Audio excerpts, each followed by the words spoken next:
Great. So, between the time that I made that intro to now, it's been like a week. And, well, for one, I can't remember what I said in it. Which, I mean, like, could have happened within 5 minutes of making the video. But also, like, part of the reason why it took me so long to sit down here and do these readings is because I don't know if it's like the Taurus sun in me, if it's my Virgo moon, blah, blah, blah, I don't know. But it's like, I felt like I wanted to have something more prepared, and I get stuck and hung up on these, like, wanting something to be perfect, which it never is. And it's just almost like an excuse, right? So I don't know. Why am I talking about this? I don't know. Maybe you needed to hear it too, that if you are delaying doing something,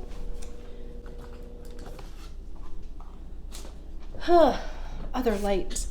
If you're delaying doing something, if you're waiting for the perfect time for something, there's no such thing. There just isn't. And, like, we start kind of like amping up on the anxiety around it too, right? Because then I started feeling anxious, like, oh my gosh, like looking at the date, oh my gosh, like when was the last time I put out videos, blah, blah, blah, and then for me, I just kind of shut down, which isn't good. That's not helpful for anybody. It doesn't make the anxiety go away. And that anxiety comes from knowing that I wanted to sit down here and I wanted to put out a message to you guys. I wanted to, get some readings out there again. And the fact that I wasn't doing it was what was causing the anxiety. And the reason why I wasn't doing it is because I wanted to have something else that either added value to the reading or whatever, which is really kind of interesting because Venus just went retrograde right on Sunday. And that's the second house for me, which is about worthiness, value, right? And here I am going on and on about wanting something, whatever it is, to be perfect. And also the main message behind that being showing up exactly where you are and with exactly whatever tools that you have right now to do the thing. So with that being said, I'm going to turn this into the intro video. So you won't even see the one that I was talking about that I just did a week ago because that has nothing now. I realized that last month I didn't get around to doing human design profile readings, and I do want to do those still. I'm like teetering between, wanting to make those the priority and the zodiac signs secondary, or, kind of keep, because there's tons of videos from YouTube creators about zodiac signs. I haven't seen a single one about human design profiles or really anything else. And I think it's cool because it's just a different avenue to receive a message, like any zodiac sign could be a 1-3 profile or a 2-5 profile or whatever, right? So I think I just answered my own question, and I think I'm going to, for the time being, I'm going to lead with the human design profile readings. And if I get around to doing zodiac readings in a month, then great. If not, it is what it is for the time being. I'm a manifesting generator, 5-1, emotional authority, and true to manifesting generator form. I have a million things going on, which is kind of why, like, my time is all of a sudden limited, and I am struggling to get all 24 videos out in a month. So that's okay because, it's energy, right? And for right now, for whatever reason, I have a limited availability of time, but also energy. I'm sacral, but that doesn't mean that I just, I I have endless amount of energy. So, we still need to be taking care of our sacral and giving it rest. But like I said, I have a ton of stuff going on. And at some point, the energy is going to shift. And at some point, I will be able to put 24 videos out again. And, it really goes into trust. That's a big thing with human design, too. The major thing is deconditioning the ways that we were structured to live our lives. And most of that is not listening to our own inner wisdom and guidance. And, that's where the strategy and authority comes from. So without any further delay, because I could keep going on, and I probably will in the videos.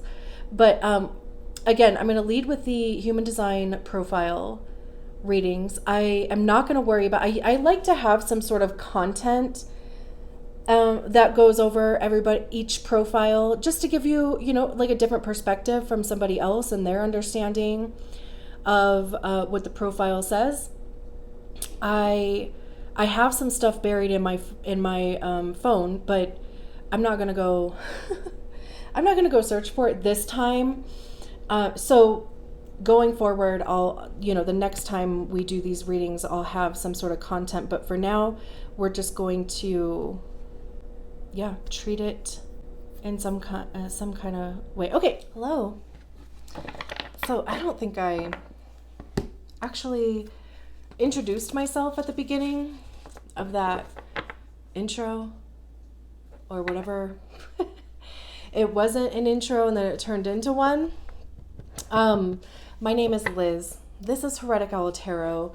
Thank you so much for being here. If you're back, great. If you're new, great. Thank you. If you're a subscriber, I really appreciate it. If you're not, I would appreciate it. Growth, right? We're all striving for it. I can't do it without you. So, if you're here, you may be a 3-5 profile or the martyr heretic. If you don't know your human design profile, there is a link in the description below for you to get your body graph, and your profile will be listed on there, as well as a bunch of other good stuff for you to dive into. So the third line is the martyr line. That's all about trial and error, making and breaking bonds. It's like you are born to make mistakes, which, depending on how that was framed for you, can be uncomfortable.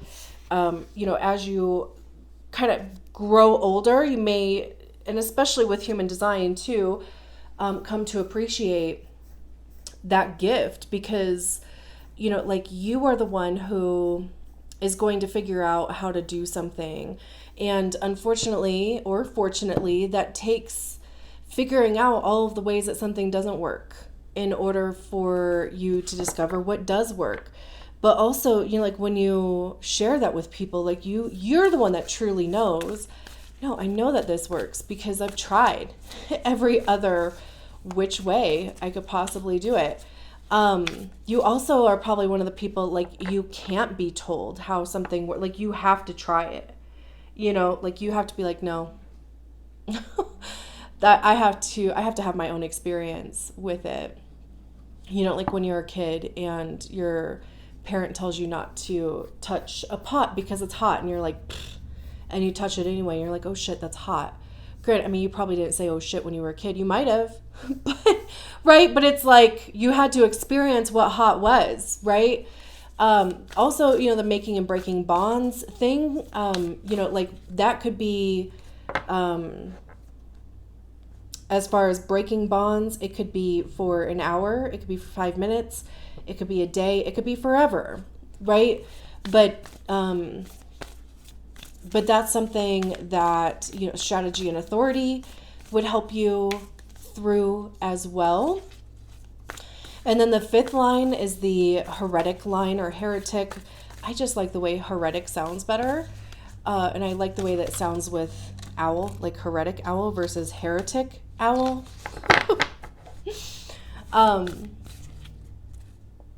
And I am a 5-1. So that's, that's part of where my business name came from. So anyway, the fifth line is, some people call it the general, some people call it the hero, because people are going to project on you that you could save the day, that you have what they need in order to fix their problem. And maybe you do, maybe you don't. That's something, again, your strategy and authority is going to help you recognize, but also by getting involved in something, first you're going to discover all of the ways that something doesn't work. So, if somebody brings let's just say a toy tractor to you to get fixed, and they were like, this little screw fell off, and then all of a sudden you take the whole thing apart and they're like, oh my God, what? But you're like, well, that screw fell off because of this other problem or whatever, right? I mean, I don't know how tractors are set up, but it's just, it might be a bit of a shell shock for other people, what your process is. And if they trust you to work your way through your own process, then the result that they get is going to be probably more than what they expected. But you may have run into people who they got scared. They didn't trust the process, and they projected on you. There, with the fifth line, there comes the burning at the stake, and that's when somehow the projection that people projected onto that fifth line is not fulfilled, and they turn on you. So that's fun. Sarcasm.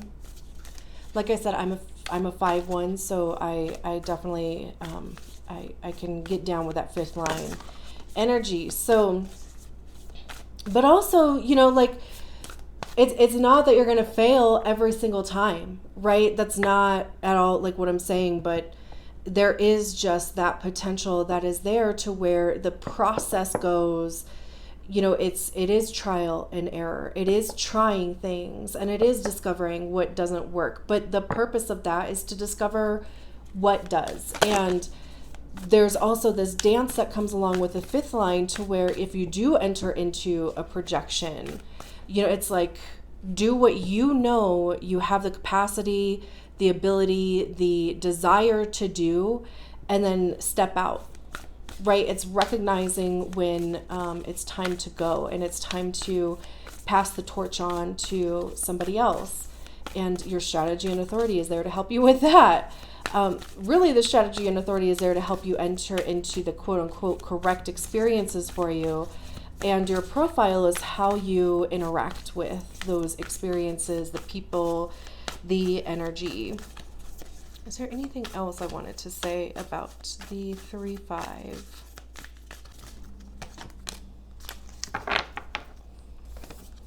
Uncovering treasure. Beneath the surface lies great bounty. I love that. Yes. Look deeper is what I keep hearing in my head. Also, it's like that don't judge a book by its cover thing. That could be you being judged by your cover, or, judging other people. We have the Star card. Absolutely. We have the 2 of Cups. We have the 7 of Wands, the 7 of Swords, 7 of Wands. That's kind of funny. The Moon. And the Knight of Swords. 9 of Pentacles, 9 of Cups, the High Priestess, the Hierophant, the Tower.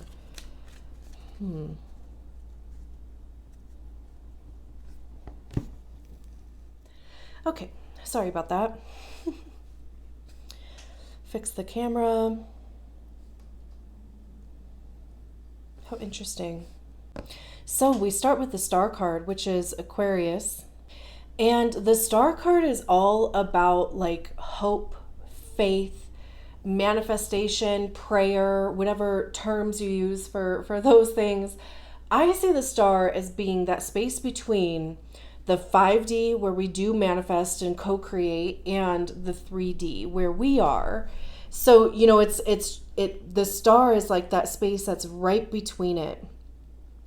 And that space where we're trying to pull those manifestations down from the 5D into the 3D. And, with it being associated to Aquarius, and Aquarius being an air card, we have some air cards out here which have to do with our mental, it's our mind, it's truth and honesty too, but divine truth. I also see swords and air as being the card of ego, because that's generally where we hear our ego is in our minds. And that's created by the stories that we attach to feelings and experiences, whether they're true or not, and whether they're ours or not. So all of that is to say, it's like getting your mind right. Like, it's all about mindset. And, if you're trying to pull down these manifestations, and especially we have a full moon in Aquarius, I believe, tomorrow, right? And we have the moon card out here, which is interesting. And also on Instagram, if you follow me there, go check out, I share this video from Tyler from Phase of Future, that he was talking about Aquarius and manifestation. So if you're on Instagram, head over to my Instagram. There's a link in the description below, and check out that full video, because I just find it interesting that this is coming out. I saw that video earlier, and it's Aquarius. So, and then we have the moon card out. There's a full moon tomorrow. So, you know what I mean? Like, these things are all, there's a meaning to it. So go check it out. And it's paired with the 7 of Wands. So this could be something that you have really been trying to put a lot of effort into manifesting, because the 7 of Wands talks about standing your ground, being a bit defensive of the actions that you've taken. There's these 6 wands here, and I always see those 6 wands as being other people's projections. I think it's interesting that we're talking about the 3-5, and you have that projection that comes with the 5th line, and here this card is. But I do see these 6 wands as being other people's projections, like their fears, their doubts, their reasons why they wouldn't do a thing, their reasons why something wouldn't work, right? And then we have this figure here that's sitting on top of their dragon, like defending what they're trying to do, or what they are trying to manifest, or what they are working towards. And, it's almost like having this like blind faith thing. It's like, maybe you just have a knowing that something is going to work, and you feel like you have to defend the thing, whatever it is. It's also interesting that there's a dragon in this card here wrapped around a treasure, right? So it's almost kind of like, that there is a treasure to be found. And, and of course, with this card even coming out, it's like, look deeper. Like if you feel a bit on the surface, or if you haven't gone a bit deeper into whatever it is, then this would be an invitation to do so. We have the 2 of Cups here, which talks about like shared values. It is about making connections. Some people see it as being a relationship card, but also it's, so both people come in with their Ace of Cups. And the Ace of Cups is about, like your cup being so full that it's running over. You feel like you have not only enough for yourself, but you have enough, and you have emotional capacity to give to somebody else. Because again, cups do have to do with our emotions. How are we feeling about things? It's also about love, which does not have to be romantic. It could be business, it could be platonic, it could be self-love. Like, what is your relationship to love? How did you even come to that relationship with love? How do you give love? How do you receive love? How do you give yourself love, right? If it is another person, then again, right, it's like making the right connections to where there's this reciprocity thing that's happening. And, like whatever you are giving, you are getting just as much back, because again, you both have your full cups, right? You're able to pour from a full cup. They are able to pour from a full cup. And whether that's going into each other's cups or into the same bowl, right? It's like there's this equal thing that's happening. And I also just kind of find it interesting how, we have these starbursts here, but then we have, this is like a pixie or a fairy, but it almost looks similar, right, to what's on here. So this could even just be the manifestation of whatever this is. It could be manifesting another person. It could be just making that right connection that you needed, because again, it does not have to be romantic. It can be if that's what you're looking for. We have the moon card, which is Cancer or Pisces, depending on who you ask, but traditionally Cancer is ruled by the moon. There's also this moon up here. So this could even be some sort of ritual with this full moon that's coming up tomorrow. And maybe getting involved like with a circle, if that's accessible to you, whether in person or online. It could just be some sort of like community aspect, like everybody, like, just kind of the energy of having more than one person involved. That's kind of interesting. The moon card talks about, everything is yet to be revealed. There's still some secrets out there, right? But also remembering the phases of the moon. Everything is temporary, so even the Seven of Wands, being in that energy is temporary. There's also, a lesson or like a reason to be in that energy, because maybe you needed to be shown that you have the resolve, you have the determination, you have the belief, right? This is also, like something coming to light, like, again, it could be a secret. There could be something revealed about a partnership. And I mean, that could almost like kind of go either way. I feel like it's interesting that there's this representation of a female here, representation of a male here, and we have a male and a female. And they could be the same person. Like they're both blonde, If that's your story, then, that message is for you. If it's not, it's not. And then on the moon card, this person has more grayer hair. So this could be somebody around you that is a bit older or got gray hair young, which is possible. But it's almost like, like maturity. It's also like emotional maturity, since the moon is attached to emotions. This could even be you maturing emotionally because of whatever this Two of Cups is for you. Because then we have the Seven of Swords. And the Seven of Swords, I always see the Seven of Swords as being the card of us fooling ourselves. Like, where are we keeping ourselves small? What stories, like Brene Brown calls them gremlins. Like, what gremlins are telling us that we can't do a thing, we shouldn't do a thing, why would we even try to do the thing, we don't deserve, we're not worthy, blah, blah, blah, right? Because like I was saying, I see swords as being the card of ego also. And ego is created by the stories that we attach to feelings and experiences, thoughts, and all of that. So this is, like when those little gremlins get to be too loud and they hold us back, they keep us small, they prevent us from doing something. This is also a card of like manipulation and trickery. So of course, if that is involving another person, they could be using some of those tactics.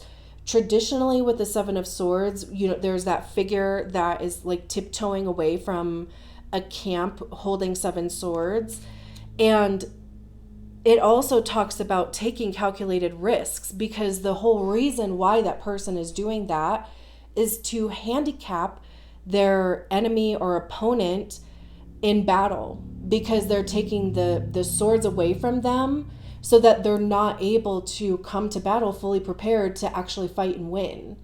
So, there's that calculated risk, because if they were to get caught, That would not be good for them, right? So that's kind of where like that manipulation like comes into effect. And especially with it coming after the moon card, and the moon card being with the Two of Cups, there could just be something that is revealed. What was I going to say? Unraveled, I think is what I was going to say. So maybe unraveled too. But also keep in mind, because we are talking about you, right? Keep in mind to like, are you keeping yourself small somewhere? Are you preventing yourself from moving forward? Are you preventing yourself from uncovering some sort of treasure? Are you preventing yourself from putting out a message? Because then we have the Knight of Swords, who is the fastest moving knight on or in the tarot. This is somebody who's going to put their ideas into practice, see if that is actually something that they believe in or not, right? And again, with these two being paired together, this person is on the ground. This person is in the air. Granted, this one has wings, so they could be in the air if they wanted to, but they're not. So, you know? And then I love that we have the Nine of Pentacles at the bottom of the deck. Talk about uncovering a treasure. The Nine of Pentacles is all about individual success, independence, financial freedom. Nines are individual completion as well. So there is something that individually for you personally is coming to like full circle. You would start to see the fruits of your labor really starting to pay off here. We have the Nine of Cups, which is wish fulfillment. Like, hell yeah. These two cards together, and we have the full moon here, and she's making a wish on a dandelion, like during the full moon. So again, just working with moon magic. Maybe make moon water. I don't know. Also, even because it is an Aquarius full moon, you know, all of these little specks are being carried away by the wind. So there's something to that too, I feel. We have the High Priestess. This to me, like I see the High Priestess as being our direct connection to our star player. It's, you know, higher self. It's our intuition. You know, if you associate or connect to God or source divine, you know, whatever that is. If you don't, then again, it would be connecting to your intuition, because we all have it, right? So this is like being guided by intuition. Also, even like discovering something about yourself. This is also either Cancer or Pisces, because she's standing on this moon here. There's all of these butterflies around, which signify transformation. She's got this this light, you know, right around the crown, which is to me about like enlightening, but also like higher consciousness. We have the Hierophant and the Tower. The Hierophant is about tradition. It's about traditional teachings too, being passed down. It's information and knowledge being passed down from one person to the next in order for that information to like stay alive, right? And then we have the Tower card, which is sudden upheaval. There's something that is crumbling quickly with the Eight of Wands. Knight of Pentacles, slower moving, dedication, judgment, and the Lovers and the Death card. I mean, we could keep going, but I don't want this to be all that long, and I kind of feel like it's getting away from the message anyway and kind of going into a different one. So I apologize if I confused you there and I went a little bit too far. But I am going to leave it there. Thank you so much for allowing me to read your cards. I will talk to you soon. Bye.